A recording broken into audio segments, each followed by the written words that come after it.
कौरव पांडवों के बीच में द्वेष स्थापित हुआ। कौरव पांडवों के बीच में शत्रुता हो गई, द्वेष हो गया। द्वारिकानाथ भगवान श्री कृष्ण ने बार बार प्रयत्न किया कि इनके बीच में द्वेष रूपी जड़ अंकुरित न हो, पौधा नहीं बना।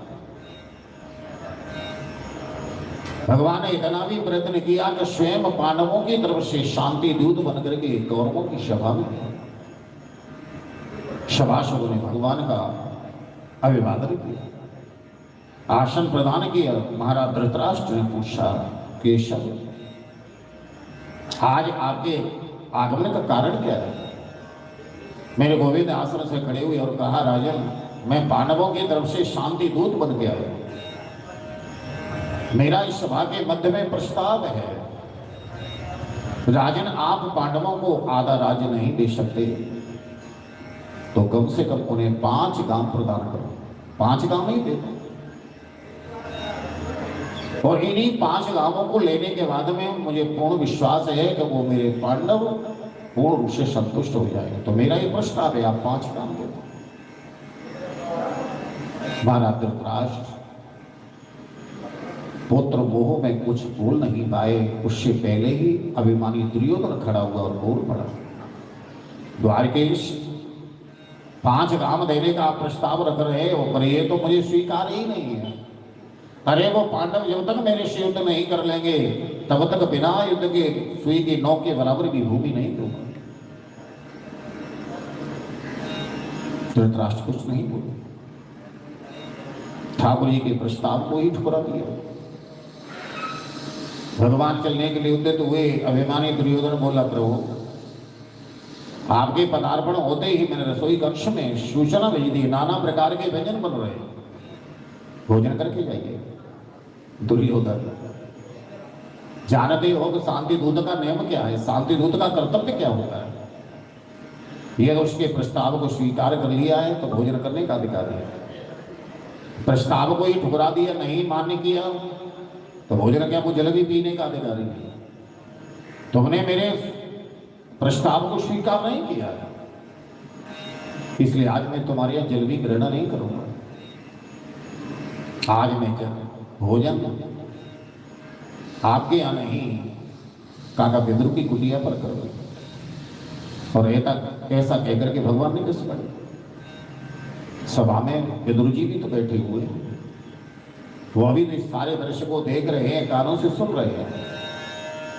विदुर जी को ये विश्वास है कि भगवान ने अपने मुखारविंद से अपनी वाणी से कहा है तो वो अवश्य पता है, इसलिए मुझे भी चलना चाहिए और चल करके विद्वानी को अवगत कराऊं कि आज हमारे घर पर द्वारिका नाथ श्री कृष्ण पधार रहे हैं। तो सुनते ही उनके सत्कार के लिए सामग्रियां जुटाने लगेंगी, उन्हें बड़ी प्रसन्नता होगी। पर महात्मा विदुर को ये ज्ञात नहीं है कि कृष्ण छलिया है, वो आपसे पहले भी तो पहुंचना जानते हैं।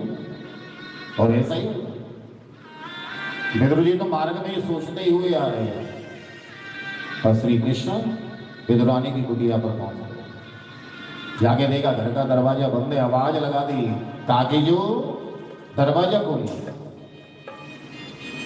विदुरानी स्नान कर रही थी। कृष्ण के कुछ शब्दों को सुनते ही इनके हृदय में प्रेम उमड़ पड़ा।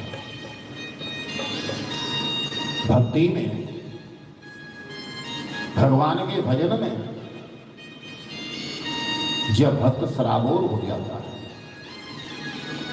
वो डूब जाता है उसमें, तो उसकी वृत्ति कैसी होती है पता है, पागल जैसी हो जाती है।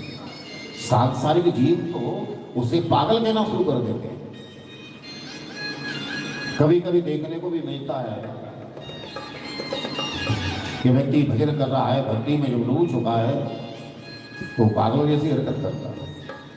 कभी नाचता है, कभी गाता है, कभी रोता है, तो कभी जोर जोर से हंसने ही लगता है।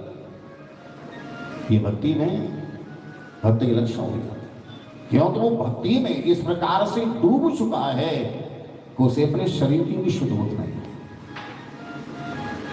शरीर की शुद्ध बोध भी भूल जाता है।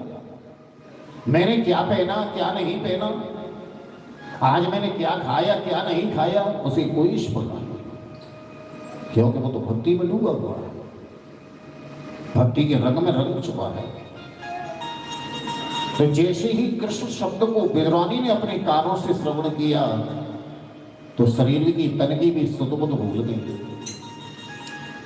आज कन्हैया मेरे दरवाजे पर आए हैं, द्वारकेश का पदार्पण हो रहा है, ये भी भूल गई कि मैं स्नान कर रही हूं, ये भी भूल गई कि मेरे तन पर वस्त्र नहीं है,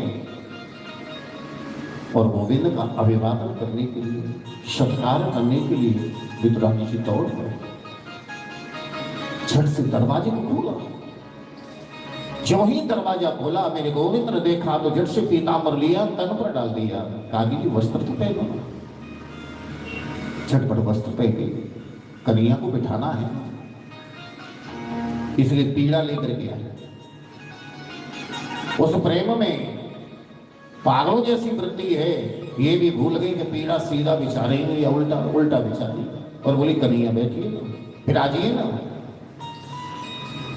कृष्ण बोली तो उल्टा बिछा रही, पर भाव है, प्रेम शिक्षा है। ठाकुर जी के प्रति जब हमारा भाव है, प्रेम है, तो पत्रम पुष्पम फलम तुय्यम, भाव से प्रेम से जो भी अर्पण करते उसे सहज भगवान स्वीकार कर लेते हैं। ये नहीं देखते कि कैसा है। ठाकुर जी तो केवल देखते हैं, तो भाव देखते हैं, प्रेम देखते हैं, जाति पाति धर्म आदि कुछ नहीं देखते। ठाकुर जी जब जब देखा है तो उन्होंने प्रेम को देखा, भाव को देखा। वनवास के समय प्रभु श्री राम माता जानकी की भोज में जा रहे थे, और माता सबरी के आश्रम की ओर जो प्रस्थान किया, तो क्या प्रभु श्री राम ने माता सबरी की जाति को देखा, क्या उनकी सुंदरता का देखा, केवल उनके भाव को देखा, उनके प्रेम को छे नहीं कोई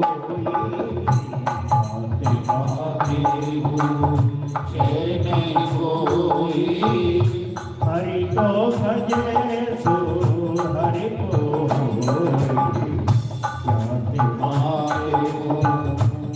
नहीं कोई, हरि को भजे सो हरि को। निर्बल जगे जन सो कोय पावा, निर्बल मन जन सो कोय पावा, और निर्बल मन जन सो कोय पावा, निर्बल मन सो कोय पावा। मोहे कपट